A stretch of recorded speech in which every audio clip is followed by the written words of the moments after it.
تعرضت للنصب والاحتيال واصدار شيك بدون رصيد.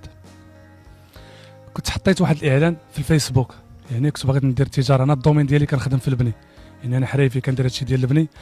بالحكم مثلا ديما مغرب، ديما غادي في الشوان، ديما مغرب المدن، قلت ندير شي بيعه وشريه، المهم ندير تجاره ونبقى حدا وليداتي هنا. المهم حطيت واحد الاعلان ديال في الفيسبوك على حساب الحمص. درت له مثلا اللي بغى الحمص، حطيت واحد المبلغ ديال 8 دراهم. في الاخر كيتواصل معايا واحد السيد في الفيسبوك، قال لي شحال داير الحمص؟ قلت له راه داير 8 دراهم. قال لي المهم خلي لي النمره ديالك، وخليت له النمره ديالي وتواصل معايا في الواتساب. المهم راه عندي الاوديوات، عندي السكرينات، كلشي مازال عندي مشدود. تواصل معايا في الواتساب، السلام عليكم. السلام، شحال داير الحمص؟ قلت له الحمص راه داير 8 دراهم. قال لي راه تخاصني واحد 4 طون ديال الحمص. قلت له مرحبا على الراس والعين. قال لي المهم الحمص مزيان؟ قلت له الحمص ديال سيدي سليمان راه معروف. قال لي زعما واش طياب؟ هو تبتني مزيان، يعني قال لي واش طياب، يعني كيتفاهم معايا على اساس بحال اللي غيشري من عندي، يعني ما باش ما تشكش فيه نهائيا. قال لي الحمص واش طياب؟ قلت له الحمص ديال المنطقه ديال مدينه سيدي سليمان راه معروف، المنطقه ديال الصغار حمص طياب وهذا. قال لي ماشي مشكل، خصني 4 طون ديال الحمص. قال لي وغتزكاد معايا في الثمن. والحمص دابا الغريب في الامر شنو هو؟ الحمص ماشي ديالي، الحمص غير ديال واحد الناس ديال الفلاحه. زعما بغيت بحال ناخذ من عندهم الحمص زعما وندير تجاره بحال هكا، ناخذ من عندهم ونقنع بواحد الثمن قليل، واحد البركه قليله. واخا هضرت مع واحد الناس قلت لهم الحمص شحال داير؟ قالوا لي خليه لك ب 6 دراهم ونص، 130 ريال كيلو. وليت هضرت معاه، تواصلت معاه، وتيهضروا معايا جوج ناس. على بحال نقولوا كيتصل بيا واحد اللي هو بحال نقولوا الاب والابن، جوج ناس كيهضروا معايا، كيقطع واحد كيولي يتصل بيا واحد تيقول لي المهم قال لي احنا راه شاد الخدمه في الرباط، شاد كازا، المهم غتخدم معنا وهذه، المهم بدا معنا. قلت لهم اللهم يسر. بقاو تيتفاهموا معايا على الثمن وانا نخلي لهم 150 ريال كيلو. تفاهمت معاهم 150 ريال كيلو. صافي قال لك غتجيب لنا 4 طون. دار الله سبحانه وتعالى، قال لك في الاول غتجيب لي 4 طون، غتجيب لنا جوج طون غديه لنا الكاموني، وجوج طون غادي ديه لنا السلا. وبقيت معاهم حتى جبت لهم 2 طون. قلت لهم المهم نجيب لكم 2 طون. قال لك صافي ماشي مشكل حكا جيب لنا 2 طون هذا. وقلت لهم صبقوا لي السلا، قلت لهم صبقوا لي، بغيتكم تصبقوا لي مثلا يصيفطوا لي مثلا العربون. قال لك لا شوف ما كاين لا عربون لا والو، حنا راه معروفين، وصل حط السلعه ديالك خذ فلوسك. صافي قلت نتوكل على الله ونيسر الامور. وقلت لهم قضيه ديال الترونسبور. قال لك اسيدي لا الترونسبور راه عليك. قلت لهم انا راه عندي معكم غير درهم في الكيلو، وراه ربي اللي شاهد، واخذوا 130 ريال. قلت له راه ما عندي معكم درهم، يعني راه هادشي كامل راه ما عنديش معكم شي ارباح. قال لك لا شوف جيب ترونسبور هذه. قلت لهم شحال دير غنتعاون معكم انا الترونسبور، نص عليا ونص عليكم. قال لك اسيدي الله يسخر الامور. ودابا الغريب جابوني بالسبت، باليوم السبت جابوني بالسبت، يعني اتصلوا معايا بنهار السبت. قال لك صافي وجدت لهم نهار مشيت للسوق، مشيت عند مول السلعه في دار العامري، هضرت معاه. الدراري كيعرفوني، مساكن الفلاحه كيعرفوني، عطاوني الحمص في دار العامري، عطاوني الحمص. عيطت لمول بيكوب، هو الدوار ديالنا مول بيكوب. هضرت معاه قلت له غدير لي الحمص للسلا. قال لك اسيدي مرحبا. شارجيت نعم اسيدي هذيك 2 طون و100 كيلو، 21 قنطار ديال الحمص اللي شارجيت. صافي ومشينا. عيطت الاخر، عيطت للراجل الاب، قال لي انا غندوزك الابن، انا راه خارج ما كاينش، انا في مراكش، قال لي غندوزك الابن اللي كاين دابا في سلا. هضرت مع وليت هضرت مع الابن، قال لي مرحبا المهم تعالى. قلت له انا راه شارجيت، هو صيفط لي لوكاليزاسيون، صيفط لي لوكاليزاسيون. وبقينا غاديين نعم اسيدي حتى وصلنا بالضبط في حي الرحمه، في سلا بالضبط في حي الرحمه. وصلنا حدا واحد الجامع، هو وليت صونيت له، هو يخرج عندي، هو يخرج من واحد الزنقه، ومشينا عنده، دخلنا لواحد الزنقه، دخلنا عنده لواحد الكراج. وشو دابا القضيه كيفاش دايره؟ دخلني واحد الكراج، قال لي هذا راه هو المحل ديالي. الكراج تقريبا فيه واحد 3 متر على 3 متر. صافي وخويت هذيك السلعه بيدي، خويتها، مشى جاب لي واحد القرعه ديال الماء. قال لي دابا انت راك انت زعما راك ضربتي الطريق والحراره وهذه مع هذاك، وجاب لي واحد القرعه ديال الماء شربتها بارده. شربت هذيك القرعه ديال الماء، جلست، هو يجبد لي 1000 درهم، جبد لي 1000 درهم.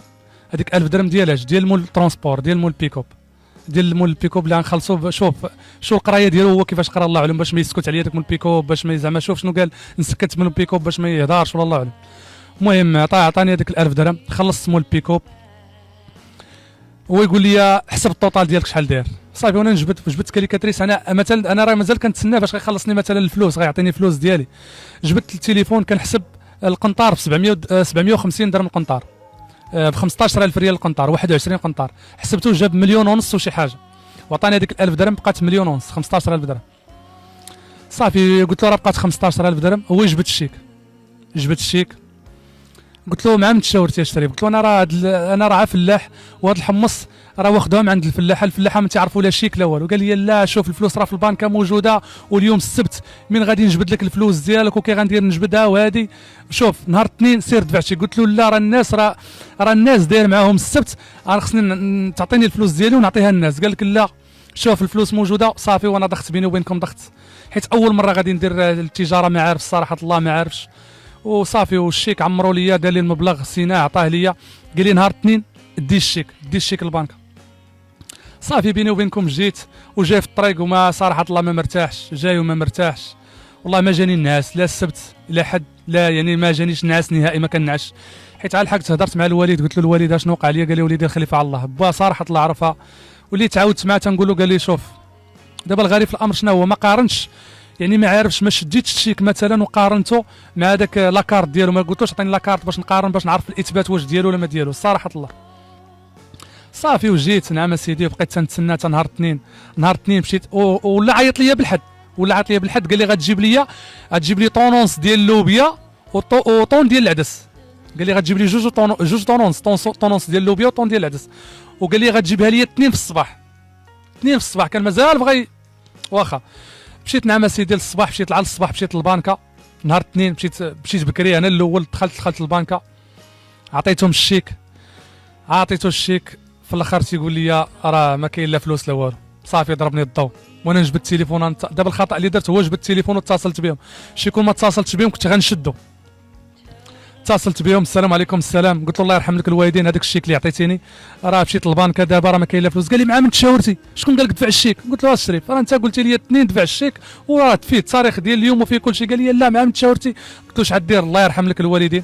قلت له انا بغيت هذيك السلعه ديالي، انا غنجي ندي هذيك السلعه ديالي. قال لي شوف السلعه ديالك راه بعنا منها واحد 5 الخناشي ولا 6 الخناشي. قال لي راه بقات على 15 خنشه. قلت له شوف ماشي مشكل، عطيني هذيك ال 15 خنشه رجع لمواليها والله يسامح دنيا واخره. قال لي الا بغيتي تجي عندي عندك تجي عندي بكري، الا بغيتي تجي عندي تعال حتى لورا 7 ونص. قلت له علاش؟ قال لي انا راه ما كاينش، راني في المحمديه، الا جيتي راه غتبقى واقف في المحل. صافي بقى تيدخلني التناوي تما، بقى تيدخلني التناوي كيفاش السيد عطاني الشيك ولا دابا تيقول لي حتى 7 ونص. قلت هذا وقيلا كاين شي حاجه، وانا نمشي. قال لي كتعرف المحل؟ قلت له راه تنعرفه. صافي دخل لي التناوي مشيت نعم سيدي، مشيت حتى لسلا، وصراحه الله شي نص ساعه وانا تنقلب على المحل حيت اول مره كنمشي لهذيك البلاصه ما عرفتش. وتا مشيت وصلت للكراج، دقيت على مول الدار، خرجت عندي واحد المراه قلت لها السلام عليكم السلام شريفه بخير. قلت لها الله يرحم لك الوالدين راه واحد الحمص راه جبتو نهار السبت هنا ولا شنو كان؟ قالت لي وليدي تنصب عليك. قلت لها راه تنصب عليا. قالت لي ولاد حرام، قالت لي والله تعرفتهم نصبوا عليك. قلت لها علاش؟ قالت لي انا راه كراو عندي المحل السبت والحد والاثنين. قالت لي على ما قالت لي هي، قالت لك راه داروا معايا غنديروا كونطرا نهار الاثنين يديروا معاه كونطرا. قالت لي يلاه دابا باش جيتي انت يلاه دابا بنص ساعه جاب لي السوارت وعطيته فوتوكوبيط لاكارت ديالو وعطاني 6000 ريال. قالت لي يلاه دابا يلاه بنص ساعه كي وصلتي انت جا دابا. هي حاجه وحده اللي دارت معايا ديك السيده مزيانه المهم الله يرحم لها الوالدين. قالت لي هذوك الناس راه شكيت فيهم، قالت لي واش ديت لهم الماتريكيلات ديال الطوموبيل؟ قالت لي راه عطاتني 4 الماتريكيلات ديال الطوموبيل. قالت لي وهذا الماتريكيل ديال الطوموبيل، قالت لي ان فوا مشيتي انت نهار السبت حطيتي السلعه ومشيتي جات هاد الطوموبيل راه دفعتها للبوليس ديال تحياتي رجال السلطه، تحياتي للبوليس ديال حي الرحمه، صراحه الله خدموا معايا وقفوا معايا. قالت لك ان فوا مشيتي جات هاد الطوموبيل جات خوات السلعه وهي نفسها اللي جات دابا بنص ساعه اللي جا هو الشخص عاوتاني بنفسه جا هو اللي عطاني السوارت وعطيته لاكارت ديالو ووراتني وعطيني واحد 3 ماتريكيلات. قالت له نهار كنبغي يكريو عندي المحل جاو حتى الطوموبيلات جاو. المهم مشيت نعم سيدي، مشيت بحال نقولوا 2 جلست حتى 3 ل 4 ما كيجاوبونيش الناس. مشيت عند البوليس الحي الرحمه ديكلاريت، خرجوا معايا البوليس ديال حي الرحمه، خرجوا معايا عينوا المكان، مشاو حتى للكراج شافوا هذاك الشيء، هضروا مع مولات الدار وكاين الكاميرات. هما الكاميرات ما عندش مولات الدار، عند الجيران عندهم الكاميرات.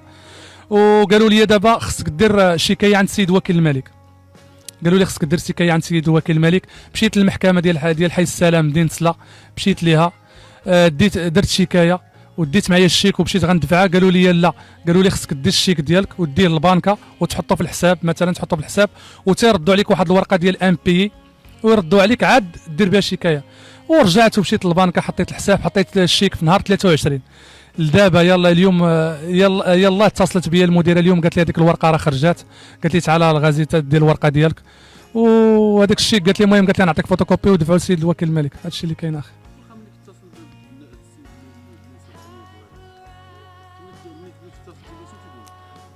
دابا راه بلوكاوني بجوج، بلوكاوني هما بجوج، قطعوا عليا التليفون، قطعوا عليا، كنصوني لهم تيقطعوا عليا التليفون. ودابا ولا صونا لهم شي واحد مثلا تيصوني لهم شي واحد اخر مثلا، لا صوني شي نمره اخرى كيجاوبوها كيعرفوا الصوت ديالي كيقطع. وعندي السكرينات ديالهم عندي الصوت ديالهم في الواتساب، عندي يعني عندي مكالمات، عندي محادثات ديالهم في الواتساب عندي. ما عمري كنت نتوقع يوقع لي هادشي، والله العظيم ما عمري كنت نتوقع. يعني هاد الناس صراحه الله نصبوا عليا بواحد الطريقه يعني كما تنقولوا جهنميه. ما صراحه الله دوخوني، والله العظيم الا دوخوني، علاش تبتوني وهذا وحقا وغتوكل معنا على الله وغتخدم معنا وهذه صافي دوخوني ولاد الحرام. هما السلعه راه اتصلوا بيا قال لي خير الغازي راه خصك تجيب لنا فلوس ديالنا، حيت هما السلعه ما تعرفوهمش، هما السلعه تعرفوني انا. قالوا لي والو الغازي انت راه يعني كنعرفوك هذه على باش عطيناك السلعه.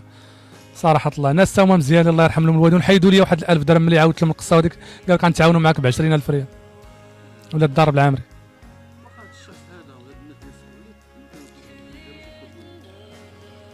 واش غنقول لهم؟ نقول لهم الله يهديكم، الله العظيم ضيعتوني في رزق وليداتي صراحه الله.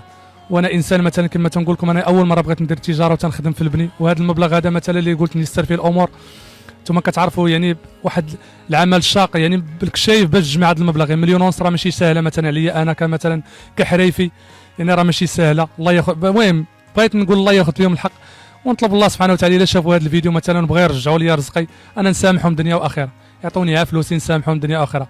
ما داروش المهم ما بغاوش يرجعوا لي رزقي، راه القانون بيناتنا، ونطلبوا الله سبحانه وتعالى يتلقى عليهم القبض، لان هاد الناس هادو كيما نصبوا عليا انا غادي ينصبوا على بزاف ديال الناس، بزاف ديال الناس مساكن غيمشيو ضحيه. الكلمه الاخيره اش غنقول لك؟ بعدا كنشكر خويا عمر، بعدا كنشكرك الله يرحم لك الوالدين على المجيء ديالك، مسكين جا عندي دابا، كنشكرك بزاف، شكرا بزاف والله يحفظك، وتحياتي لكم. هذا اللي كاين والله، الله ياخذ فيهم الحق، طلب الله سبحانه وتعالى ياخذ فيهم الحق.